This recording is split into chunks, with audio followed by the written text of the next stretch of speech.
snow whispered that night like an old soul remembering. It clung to the lamplight, curling through the empty air, soft and soundless, until the whole town of Willowmere seemed carved from silence itself. I was on patrol again, same as every night. Boots crunching through frost, radio hissing faintly at my belt. When I saw it, a blur of motion at the edge of the bus stop, something too small to be danger, too quiet to ignore. I slowed. The light above the shelter flickered, breathing shadows over a bench rimmed with ice. And there, beneath it, was a bundle, a woolen shawl, the color of smoke. It trembled. I crouched, fingers stiff with cold, and pulled it open. Inside, a puppy, no larger than a loaf of bread. Its fur was damp and clumped, its ribs delicate as matchsticks. A note had been pinned to the shawl with a rusted safety pin. His name is Whistle. Please, don't let him forget kindness. The ink had bled where snowflakes had melted on the paper. The handwriting was crooked, uneven, like a child's hand trying to stay brave. I read it again, and again. My throat closed on a sound that never made it out. Whistle looked up at me, eyes too old for a creature so new. When I lifted him, he shivered once, then went still, pressing his nose against my uniform. The wind slid past like a ghost, brushing my ears with the faint hiss of memory. For years I had trained myself not to feel. After my wife left and my little girl, Lila, was taken by that winter storm 3 years back, I stopped letting warmth in. I told myself duty would be enough. It never was. I tucked Whistle inside my coat and started back toward the outpost. The streets were long veins of frozen light. Houses slept behind curtains of frost, each window holding the pale glow of a life I no longer knew how to touch. At the station, Deputy Holt looked up from his coffee and smirked. Another stray, Officer Wren? What's next? Raccoons on the payroll. Found him freezing at the bus stop, I said, brushing snow from my cap. Someone left a note, Holt grunted. You and your notes. Always thinking the world's got poetry left in it? I didn't answer. I placed Whistle on a folded blanket by the heater, watched as he curled into a trembling comma. His breath fogged the air in small, uneven puffs. When he finally sighed and slept, something in me loosened, like an old door finding its hinge again. In the morning, the whispers began. Willowmere never slept long without gossip. Heard Wren's keeping a dog at the station. Poor man's lost his mind. Talking to strays like they're angels. They say he still walks to the old bridge every Sunday, waiting for ghosts. The town always had a way of dressing cruelty and pity. By noon, I stopped by the bakery for coffee. Mara Lee, the owner, had eyes that never rushed you. She worked quietly, flour on her cheek like snow that refused to melt.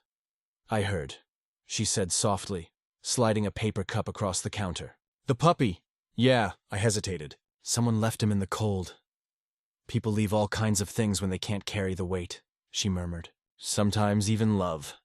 I looked up, but she was already busy with a tray of scones, face turned away. Still, that sentence stayed with me, burning gentle and slow. Each night after that, I'd find a small loaf of bread or a handful of scraps left at the station door. No note, no word. Just small offerings wrapped in brown paper. Whistle grew stronger on them, and so did I. We began to walk the town together during patrol, his tiny paws stitching a new rhythm into the snow beside mine. Children waved when they saw us. Even the butcher nodded once, pretending not to smile. The cold seemed less cruel when his bark broke through it, light as glass chimes. Still, the nights brought memories I couldn't shake. I'd see Lila's mitten, half buried in snow. I'd hear the radio crackle from that night she vanished. The dispatch too slow, my own voice too calm. The guilt settled in the corners of my room like frost that refused to thaw. One evening, as snow fell in thick, deliberate flakes, I sat at my desk and unfolded Whistle's note again. The ink had faded further. Please, don't let him forget kindness. The plea was not just for the dog. I could feel it now, like a hand reaching through time. Outside, the wind carried laughter from the tavern 2 streets down. People unburdened, unaware. I envied them and pitied them in the same breath. I stepped outside, letting the door sigh shut behind me. Whistle bounded ahead, nose down, tail a small flag of joy. The street lamps painted everything silver. I followed him past the square, past the silent church, to the edge of the frozen lake. The moon hung low, caught in the black glass of the ice. Whistle barked at his reflection, startled, then pressed his paw against the surface as though testing another world. I knelt beside him. The cold bit through my gloves, but I stayed. You don't know, Loss, I said softly. Not yet. Maybe that's why you can still run. He tilted his head, ears twitching, eyes catching the moonlight like wet stones. Then, without hesitation, he leaned against me. It was nothing grand, nothing that would change the world, but it broke something open inside me all the same. The next morning, Holt found me cleaning an old collar from the evidence box, polishing it with oil and care. "That for your mutt?" he asked. "For my partner," I said. He snorted. "You'll regret that kind of attachment." "Maybe." But when Whistle trotted in wearing the collar, too large, a little crooked, he looked proud enough to make the whole station feel less like a tomb. The gossip shifted tones. Some folks called it sweet, others foolish. But beneath their talk, something softened in the air of Willowmere. People began stopping by with small donations. A bag of kibble, an old blanket, a worn toy. The town that once measured me by my silence started measuring me by that small dog's joy. Winter deepened. The streets grew narrower under the weight of snowdrifts. Some nights the wind screamed across the rooftops like a thing alive. On one of those nights I sat alone, Whistle asleep on my lap, and thought I heard Lila's laughter in the storm. Not a ghost's wail, something kinder, lighter, maybe forgiveness. The next day, I went to the post office and pinned the puppy's note on the community board beside job ads and church notices. I didn't write a response, but I stood there a long time, hoping whoever had written it might see their plea had been answered. That evening, as twilight bled into the hills, Mara came by the station. She brought a small parcel wrapped in cloth. Warm bread, the smell of cinnamon and butter. "For the both of you," she said. I opened my mouth to thank her, but words felt clumsy, too sharp for the space between us. Instead, I nodded. She smiled, eyes glinting like the first thaw of spring. After she left, I tore the loaf in half and shared it with Whistle. He chewed happily, crumbs clinging to his fur. The heater hummed low. For the first time in years, the station didn't feel empty. Outside, snow began again, soft as breath. Through the window I could see Mara's figure fading into the white distance, her scarf trailing behind her like a ribbon of warmth against the cold. Whistle lifted his head and whined softly, as if sensing something shifting in the air, a promise not yet spoken but already felt. I reached down, resting a hand on his back. "We'll be fine," I murmured. "We found enough light to last the night." He sighed, curling closer. The storm pressed its palms against the glass, curious, patient. Somewhere beyond the snow, a story waited to unfold. The story of the note's author, of why it had found its way to me. But for that moment, the only truth that mattered was this: the warmth of a living thing beside me, the steady rhythm of breathing that meant we were still here, still capable of being found. And as the snow thickened, the bus stop disappeared again into the blur of white. Yet I knew, without seeing, that its bench would remain, an altar to a night when kindness survived the cold. I turned off the light. The silence that followed wasn't hollow anymore.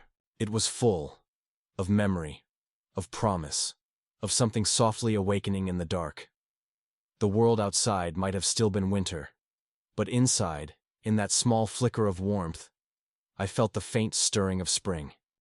The storm came down like a curtain that night, the kind that erases the horizon, leaving only breath and instinct to tell you where the world ends. Whistle paced by the door, uneasy, his nose pressed to the crack beneath it. The wind outside howled like something wounded. I'd just stoked the fire when I heard it. A cry, thin and human, swept into the night and nearly lost beneath the storm's teeth. I froze. For a heartbeat, it was as if the past had found its way back to me, the echo of Lila's last scream beneath a different blizzard. Whistle barked once, urgent, pulling at the edge of my coat. I grabbed my lantern and stepped into the white chaos. Snow stung like shards of glass against my face. The air was thick, a blur of light and shadow. I followed the faint, broken sound until I saw a shape crumpled near the same bus stop where I'd found Whistle weeks ago. The lamplight above flickered, the same stubborn pulse against the dark. It was a girl, no older than 16, coat torn, lips blue, eyes fluttering in and out of consciousness. Beside her, a small satchel half buried in snow. I knelt, pressing 2 fingers to her neck. Her pulse trembled there, fragile but alive. "Hey," I murmured, trying to anchor her voice to the world. "Stay with me." Her eyes opened, clouded and wet. Is Whistle okay?" The name cut through the storm. My breath caught. "You wrote the note," I said, though it came out like a confession. She tried to nod but collapsed into my arms. I lifted her, light as grief, and started toward the station. Whistle trotted ahead, barking as if guiding the way home. Inside, I laid her near the fire, stripped her wet coat, wrapped her in blankets. Her hands were blistered, the skin raw from cold. When she stirred again, I held a cup of broth to her lips. She drank shakily, each swallow pulling her closer to warmth. "My name's Clara," she whispered. "I didn't mean for him to be out there long. I just couldn't take care of him anymore." Her voice was brittle, ashamed. "I found your note," I said. "You saved him by leaving him where someone would see." She looked at me with eyes too knowing for her age. "No, I left him because I was afraid. My mother's gone, my stepfather drinks, and I couldn't watch him starve. I thought maybe kindness would find him faster than I could." Her words hit like a slow ache, fear disguised as mercy. I understood that too well. For the next few days, Clara stayed in the small back room of the station. Mara brought food without asking questions, though her eyes searched mine every time she arrived. The town whispered again, of course they did. "Wren's taken in a runaway now. The officer's gone soft. First a dog, now a girl, I didn't care." Whistle wouldn't leave Clara's side, curling against her whenever she shivered. The two of them were fragments of the same story. Both lost, both left in the snow to test the world's kindness. At night, when the fire dimmed to embers, Clara talked. About the nights she'd spent in bus shelters, waiting for a bus that never came. About the way people looked through her instead of at her. She said she'd written the note with numb fingers, praying someone gentle would find it. "I guess I found you instead," she said once, smiling faintly. "Or we found each other," I answered, though my voice felt like it came from far away. Something shifted between us in those quiet hours. Not romance, not yet, but recognition. The silent understanding between two people who had both stood on the same edge of emptiness. Then Whistle fell ill. It started with a cough, faint at first. Then he stopped eating, his small body trembling even near the fire. Clara panicked, tears breaking like glass across her face. "He's dying because of me," she said. "If I hadn't—" "Stop," I said, sharper than I meant. Her words fell away, trembling in the air. "This isn't your fault, but it felt like mine. Everything I touched seemed to end in loss." I wrapped Whistle in a blanket and held him close, listening to the shallow rise and fall of his chest. The room felt smaller with every breath he took. When the cough turned to wheezing, I made a decision. I wrapped him tighter and stepped out into the blizzard's remains, heading toward the only light still burning in Willowmere, Mara's bakery. She answered the door in a robe, surprise flickering to concern as she saw what I carried. "By the stove," she said softly, "no questions." She moved with quiet urgency, fetching warm milk, honey, and a towel. Together we sat through the night, tending to that fragile heartbeat. At one point, I looked at her hands. Steady, flower-soft, the kind of hands that built warmth instead of walls. "You ever get tired of helping the broken things?" I asked. She smiled, but her eyes glistened. "No one's broken, Silas. Some just forget the shape of being whole." It was nearly dawn when Whistle stirred, weak but breathing easier. Clara had fallen asleep on a nearby chair, her head tilted toward the firelight. I brushed a strand of hair from her forehead and felt a strange peace settle over me. When morning came, the sky cracked open with pale sunlight. The snow glittered like new glass. Whistle stretched, wagged his tail once, and licked Clara's hand. The sound she made, a gasp that turned to laughter, was enough to warm every corner of the room. By afternoon, word spread through town that the officer's dog had survived the blizzard. I saw faces at the window, curious, cautious. Mara opened the bakery door wide, inviting them in. Soon there were cups of cocoa, quiet smiles, even Holt stopping by with an awkward pat on Whistle's head. I realized then that the world hadn't been waiting for a miracle. It had just been waiting for permission to believe in one. Later, Clara stood by the window, staring at the snow beginning to melt. "I should go," she said softly. "There's a bus tomorrow. I can't stay forever. Where will you go?" She shrugged. "Somewhere warmer. Somewhere I can start over." I wanted to tell her she didn't have to leave, that Willowmere could hold her story too. But I remembered how hard it is to heal under the same sky that once broke you. Instead, I said, "Then at least don't leave without saying goodbye." She nodded. That night, I found myself sitting by the lake again, Whistle beside me, the ice beginning to crack along the edges. The air smelled of thaw and ash. For the first time in years, I felt something close to forgiveness, for myself, for the world, maybe even for the snow that had taken so much from me. When morning came, Clara stood at the bus stop with her satchel, the same one she'd carried that stormy night. The sky was soft gray, the kind of color that holds both endings and beginnings. "I don't have money for the fare," she admitted, almost apologetic. I handed her an envelope with enough bills to carry her beyond the next town. "It's not charity," I said. "It's a reminder that kindness doesn't end where you think it does." Her eyes filled, but she smiled. You'll take care of him? As long as breath allows.